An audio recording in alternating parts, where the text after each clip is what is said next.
আমাকে জোর করে এই সম্পর্কে টেনে এনে এখন আমাকে নিঃস্ব করে দেওয়ার কোনো মানে ছিল না। তার বিনিময়ে আমি শক্ত হতে চাইছি। তারও একটা শাস্তি পাওয়া উচিত। কিন্তু যতবারই তার শাস্তির কথা ভাবতে চাই, আমার ভিতরটা খা খা করে ওঠে, দু চোখ কান্নায় ভেসে যায়। মনে হয় এই মানুষটাকে শাস্তি দিবে। এত নরম সরল একটা মানুষ, জাস্ট নতুন নতুন মেয়েদের একটু সঙ্গ পেতে চায়। মানে সে এতটাই সরল যে জাস্ট একটা মেয়ে মানুষ এসে একটু নরম সুরে কথা বললেই সে গলে যায়, এবং যে কোনো মেয়ের জন্য সে সদা প্রস্তুত তার পাশে থাকতে, নিরাপত্তা দিতে, সাহায্য করতে, কিংবা একটু বিনোদন দিতে, ওয়েস্ট পয়েন্টে দাওয়াত দিতে, চলে এসো, আরে তুমি চলে এসো, তোমাকে ঘোরাবো, খাওয়াবো, সময় দেব। হুম, এরকম মাসুম একটা লোক যে কোনো মেয়ের কাছ থেকে বিশেষ কিছু চায় না, টাকা পয়সা গহনা কিচ্ছু না। অন্যান্য ছেলেগুলো তো মেয়েদেরকে কাছে ডাকে বিশেষ কিছু মুহূর্তের জন্য, সে সেটাও চায় না। একটা মেয়েকে নিজের জীবনের কিছু মূল্যবান সময় দিতে পারলেই সে খুশি। এরকম নিঃস্বার্থ মাসুম একটা লোককে শাস্তি দেওয়ার কথা ভাবলে আমারও খুব খারাপ লাগে, বুকটা ভেসে যায়। ভাবি ওই মেয়েগুলোর কি হবে, যে মেয়েগুলোর স্বামী বিদেশে গেছে, তারই ভাবি, অন্যের বউ। সেই মেয়েগুলোর কি হবে যারা নিজের অবসরে তার কাছ থেকে কিছু সময় দাবি করে। আমার কথা বাদই দিলাম, আমাকে সে তার সম্পর্ক রেখেছে নামে, তা আমি তো কিছু পাওয়ার যোগ্য না। কিন্তু তার সেই ভাইয়ের বউ, ভাই বিদেশে গেলে যার সব দায়িত্ব তার, কিংবা তার বন্ধুর বউ, যে তার বন্ধুর সাথেই বেড়াতে এসেছে, তার বন্ধু বউ বাচ্চা নিয়ে কক্সবাজারে যাবে কি করে, সে যদি গাড়ি করে বাস স্ট্যান্ডে পৌঁছে না দেয়।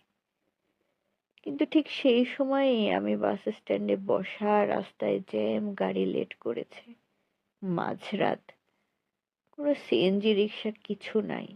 বাস স্ট্যান্ড থেকে আমি তার পর্যন্ত পৌঁছাবো কি করে? সে আসতে পারবে না।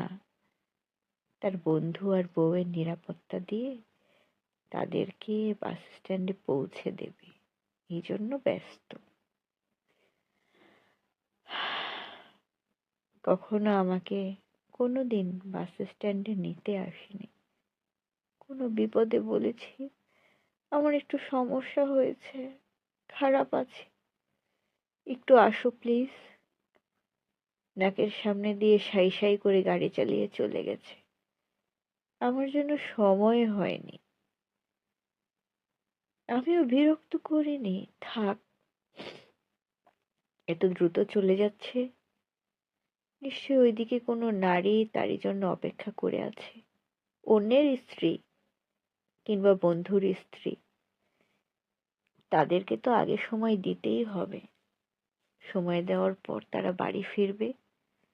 আর এদিকে আমার তো বাড়ি ফেরার তাড়া নাই।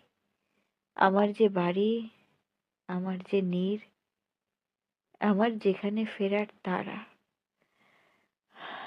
সেই তো ভাইয়ের স্ত্রী, বন্ধুর স্ত্রীর নিরাপত্তা দিচ্ছে। আমি ফিরবো কোথায়? তাই আমি দাঁড়িয়ে থাকি পথের পাশে,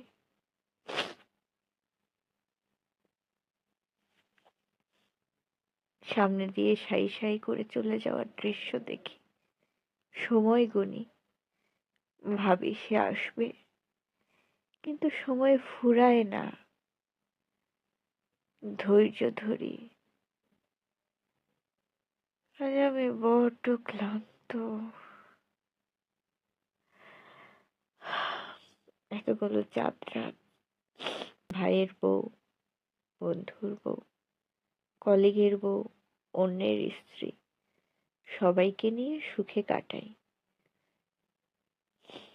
তার নির্ভর্তি অন্যের স্ত্রী, রেঁধে খাওয়াই। আয়েশা, নেশা, নুসরাত, কার্ড খেলি, পিকনিকে যাই। তার এই ব্যস্ততাকে সম্মান করতে গিয়ে আমার আর নিরে ফেরা হয় না। নিরে ফিরবো কি?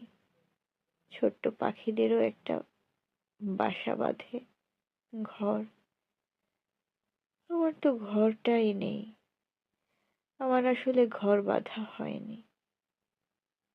তার ফেরার জন্য ধৈর্য ধরতে ধরতে কখন যে আমি ক্লান্ত হয়ে পড়েছি, এই ক্লান্ত শরীরে আর নীড় বাঁধতে পারিনি। জানি না আর বাঁধতে পারবো কিনা। তার বন্ধুর বউ, ভাইয়ের বউ, অন্যের স্ত্রীরা ব্যস্ত হলে তবেই তার ছুটি, আর তার ছুটি হলে তবেই আমি নিরে ফিরব। আমার ভালোবাসার নীড়, এর আগে নয়।